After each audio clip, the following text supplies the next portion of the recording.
कई साल पहले की बात है। कानपुर गांव में एक पेट्रोल पंप था। आसपास के किसी भी गांव में पेट्रोल पंप ना होने के कारण वहां बड़ी भीड़ रहती थी। ये देखकर उस पेट्रोल पंप के मालिक गिरधरी लाल के मन में लालच आ गया। उसने पेट्रोल पंप के मीटर में सेटिंग की, जिसकी वजह से मीटर फास्ट घूमता था। मशीन 1 लीटर पेट्रोल में 4 पॉइंट्स कम पेट्रोल डालता था। इस वजह से वहां की गाड़ियां कम माइलेज देने लगी थी। एक दिन वहां आए एक बाइक वाले को डाउट आया। क्यों भाई, क्या बात है? पहले 400 रुपए में टैंक फुल हो जाता था और अब 500 का पेट्रोल डालता हूँ फिर भी टैंक नहीं फुल हो रहा। अरे भाई, हल्ला क्यों मचा रहे हो? 400 रुपए में 4 धाम यात्रा करने वाले हो? हाँ, घर के पानी की टंकी को कभी इतने ध्यान से देखा है क्या, जितने अपने बाइक के टैंक को देख रहे हो? अपने बाइक का टैंक मैकेनिक से चेक करवा लो, शायद कोई लीकेज होगा। मैं अपने ग्राहकों से बेईमानी करने वाला इंसान नहीं हूँ। गिरधरी लाल की बात सुन के वो आदमी चकरा गया और चुपचाप वहां से निकल गया।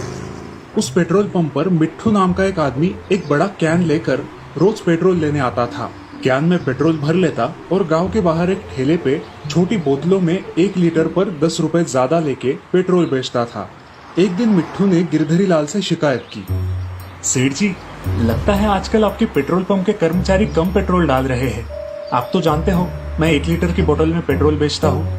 आजकल मेरे लिए पैसे ही नहीं बचते। जरा आप अपनी पेट्रोल की मशीन चेक करवा लीजिए। और हाँ, पेट्रोल में रॉकेल की भी बांस आती है। अगर ऐसा ही चलता रहा तो पॉल्यूशन बढ़ेगा और गाड़ियां भी खराब होगी। मिट्ठू की बात सुनकर गिरधरी लाल को गुस्सा आया। उसने आगे बढ़कर मिट्ठू को जोर का चाटा मारा। क्या कहा? मशीन चेक करूं?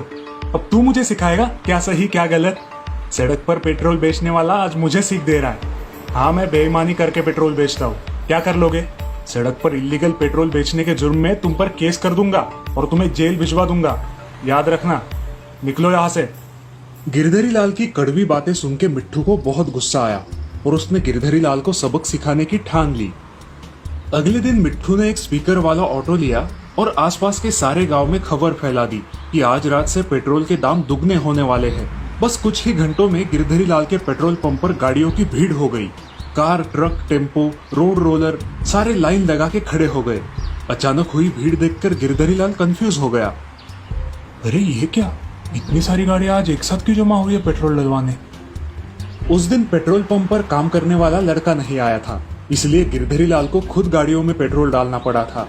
कुछ देर बाद उसके हाथ दर्द करने लगे। दोपहर तक उसके पेट्रोल पंप का सारा पेट्रोल खत्म हो गया। पेट्रोल खत्म हुआ है, जाइए जाइए, कल आइए। तभी वहां रोड रोलर का ड्राइवर आया और गिरधरी को धमकाने लगा। क्यों बे, मैं सुबह से लाइन में खड़ा हूँ और अब मेरा नंबर आया तो तुम्हारा पेट्रोल खत्म हो गया। खुद को शाणे समझते हो? कल ज्यादा दाम में पेट्रोल बेचने की प्लानिंग है तुम्हारी, हमें मूर्ख समझते हो? ऐसा कहकर ड्राइवर ने गिरधरी लाल को जोर से थप्पड़ मारा। बाकी लोगों ने भी उसकी खूब पिटाई की। मिट्ठू के ठेले पे एक आदमी पेट्रोल भराने आया। भाई साहब, सुना है गवर्नमेंट पेट्रोल के ऊपर का टैक्स कम करने वाली है, तो पेट्रोल के दाम कम हो जाएंगे, इसलिए अब ज्यादा पेट्रोल ना भरे। ऐसे ही 10 दिन निकल गए। यहाँ गिरधरी लाल का पेट्रोल पंप खाली था। उसके धंधे पे बुरा असर हुआ था। एक दिन एक पुलिस अफसर सुरेश मिट्ठू के पेट्रोल के ठेले पे आया। कैसे हो मिट्ठू, पहचाना मुझे? जी नहीं सर, मैंने नहीं पहचाना आपको। कोई बात नहीं, अब हम बड़े जो हुए हैं। अरे भाई, मैं सुरेश हूँ, सुरेश, तुम्हारे बचपन का दोस्त। याद आया? बचपन में हम दोनों गांव की नदी में खूब तैरते थे, लोगों के बाग से अमरूद चुराते थे और हमारी साथ में पिटाई भी होती थी। ओह सुरेश, अरे कैसे हो यार, बड़ा अच्छा लगा तुमसे मिलके। हाँ दोस्त, मुझे भी। तुम पुलिस ऑफिसर बन गए हो, वाह क्या बात है। हाँ, और तुम्हारा क्या हाल है? कैसे चल रहा है धंधा? हाँ, पहले ठीक चल रहा था, लेकिन अब कुछ खास नहीं है। मिट्ठू ने सुरेश को गिरधरी लाल के बारे में सब कुछ बता दिया। ओह ये बात है, तुम चिंता मत करो, अब मैं इस गांव में आ गया हूं ना, मैं उस गिरधरी लाल को ठीक करता हूँ। ऐसे लोगों को सीधा करना आसान नहीं होता, वो कुछ ना कुछ जुगाड़ निकाल ही लेते हैं। लेकिन अब तुम आ गए हो, हम उसे जिंदगी भर के लिए अच्छा सबक सिखाते हैं। ये कहकर मिट्ठू ने सुरेश की बाइक के टैंक को एक पाइप जोड़ दिया और खुद एक बड़ा सा कैन लेके सुरेश की बाइक पे बैठ गया। दोनों गिरधरी के पेट्रोल पंप पर आ गए और पेट्रोल डलवाने कहा। सुनो, टैंक फुल करो। जब पेट्रोल भरना शुरू हुआ, सारा पेट्रोल पाइप द्वारा मिट्ठू के टैंक में जमा होने लगा। बाइक का टैंक भर ही नहीं रहा था। ये देख पेट्रोल भरने वाला आदमी चकरा गया। क्यों बे, आधे घंटे से पेट्रोल डलवा रहे हो, मीटर भी चालू है, लेकिन बाइक का टैंक भर क्यों नहीं रहा? पेट्रोल भरने वाला आदमी डर कर यहाँ वहाँ देखने लगा। 50 लीटर पेट्रोल भरने के बाद भी बाइक का टैंक खाली था। चेक करो जरा, तुम्हारी मशीन तो खराब नहीं है। ऐसा कहकर सुरेश और मिट्ठू वहाँ से बिना पैसे दिए निकल गए। इस तरह हर रोज दिन में 3 बार वहाँ आकर वो दोनों कैन में ढेर सारा पेट्रोल भरने लगे। इस कारण गिरधरी लाल का बड़ा नुकसान होने लगा। एक दिन गिरधरी लाल मिट्ठू के ठेले पे आया। ऑफिसर, मुझे पता है आप ये जानबूझकर कर रहे हैं, मुझे माफ कर दीजिए और ये सब बंद कर दीजिए। आज से मैं ये काला धंधा बंद करता हूँ। गिरधरी लाल को बेबस हुआ देख मिट्ठू और सुरेश खुश हो गए और उस दिन से गिरधरी लाल ईमानदारी से पेट्रोल पंप चलाने लगा।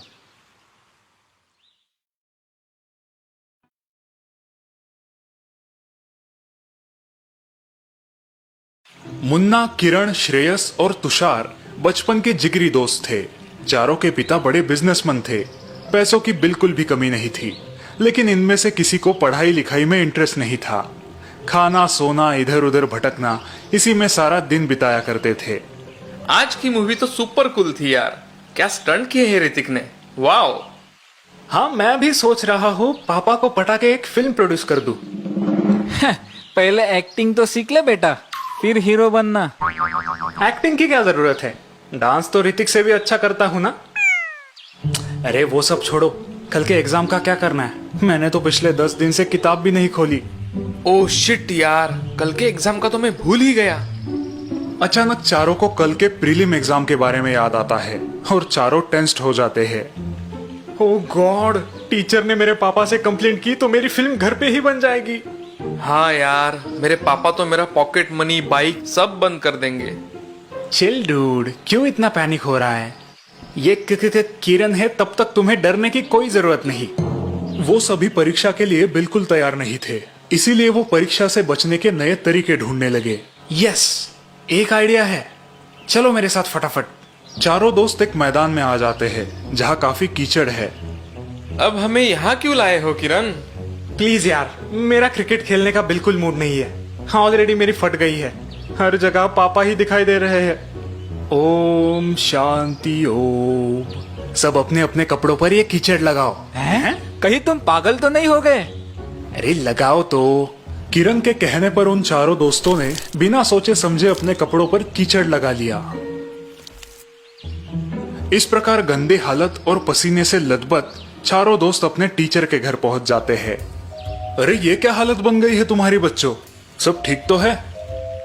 सर, हम सब मेरे गांव मेरी बीमार दादी को देखने गए थे और वहां से लौटते समय हमारी कार कीचड़ में फंस गई, टायर भी फट गया और गाड़ी को धक्का लगाते लगाते हम अभी शहर पहुंचे हैं। हो, ये तो बहुत बुरा हुआ। लेकिन तुम घर जाने की बजाय यहाँ क्यों आए हो फिर? सर, हम सबकी कल की टेस्ट की तैयारी पूरी नहीं हुई है। कोई बात नहीं, तुम सब 3 दिन बाद टेस्ट देना, ठीक है? यस सर, हम सब पूरी तैयारी करके एग्जाम देंगे। Thank you sir. 3 दिन बाद सब बच्चे पढ़ाई करके एग्जाम के लिए क्लास में पहुंचते हैं। सर, हम एग्जाम के लिए रेडी है। वेरी गुड, लेकिन तुम सबको अलग अलग क्लासरूम में बैठना होगा। टीचर हर एक बच्चे को अलग अलग क्लासरूम में बिठा देते हैं। सब बच्चे आश्चर्यचकित हो जाते हैं, लेकिन पेपर सॉल्व करने लगते हैं। पेपर में सिर्फ 2 सवाल है। पहला, योर फुल नेम, और दूसरा सवाल है, कार का कौन सा टायर फट गया था? ए, आगे का राइट, आगे का लेफ्ट, अब क्या लिखे? पीछे का राइट, पीछे का लेफ्ट। हम तो फंस गए। दूसरा सवाल देख के सभी बच्चों को अपनी गलती का एहसास होता है। कैसा था पेपर बच्चों? सर, हमें माफ कीजिए। हाँ सर, फिर कभी हम झूठ का सहारा नहीं लेंगे। ठीक है, अपनी गलती की जिम्मेदारी लोगे तो जिंदगी में बहुत आगे बढ़ोगे, नहीं तो जिंदगी तुम्हें सबक सिखा देगी।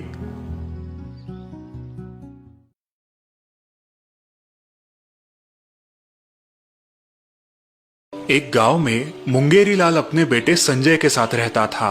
मुंगेरी लाल गरीबी की वजह से ज्यादा पढ़ लिख नहीं पाया था, लेकिन उसने अपने इकलौते बेटे संजय को अच्छी तालीम दी थी। बेटा, तुम पढ़ो लिखो, बहुत बड़े आदमी बनो, यही मेरी इच्छा है। गांव में मुंगेरी लाल की आम की छोटी बाग थी और उसी पे उसका उदर निर्वाह चलता था। बेटा, आज हमारे साथ बाग में चलो, आज बहुत काम है। क्या बाबा, मैंने कहा ना मुझे नहीं अच्छा लगता बाग में काम करना, इसीलिए आपने मुझे इतना पढ़ाया है क्या? लेकिन बेटा ये तो हमारी अपनी बाग है, तो फिर काम करने में क्यों झिझकते हो? बाबा प्लीज अब लेक्चर मत देना, मेरे दोस्त नुक्कड़ पे वेट कर रहे हैं और वैसे भी मुझे बड़ा बिजनेस करना है, ऐसे फालतू काम मुझे नहीं करने।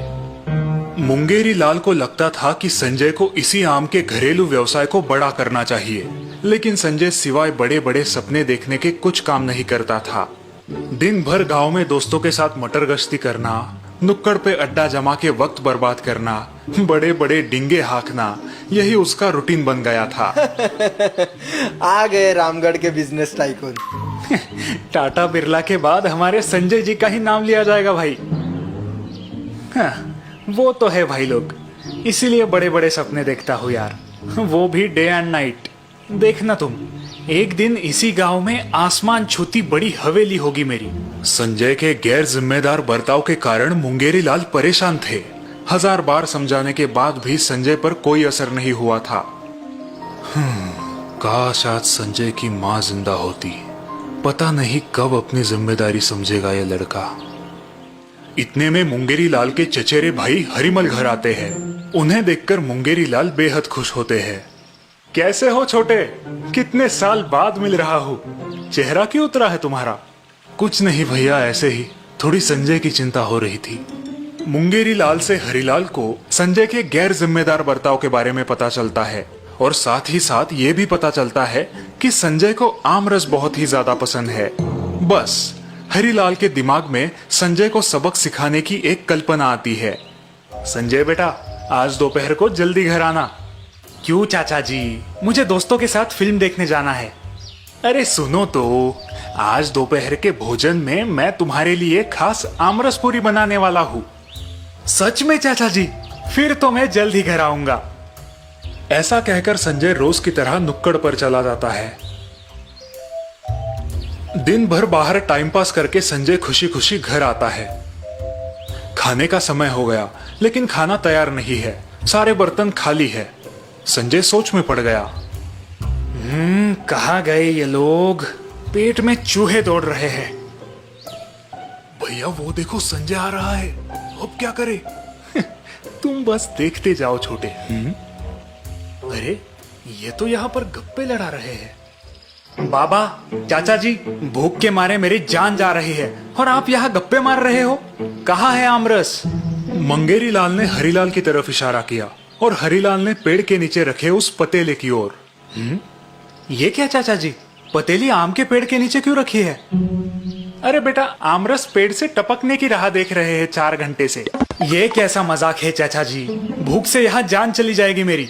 ऐसे तो इस जन्म में क्या, अगले 7 जन्म में भी आमरस नहीं मिलेगा।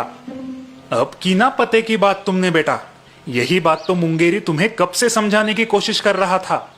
मैं कुछ समझा नहीं चाचा जी। बेटा, सिर्फ बड़े सपने देखने से सपने पूरे नहीं होंगे, जब तक तुम खुद कोशिश और मेहनत ना करो। संजय को अपनी गलती समझ आ जाती है। वो अपने पिताजी से माफी मांगता है और अगले ही दिन से काम की तलाश करने का वादा करता है।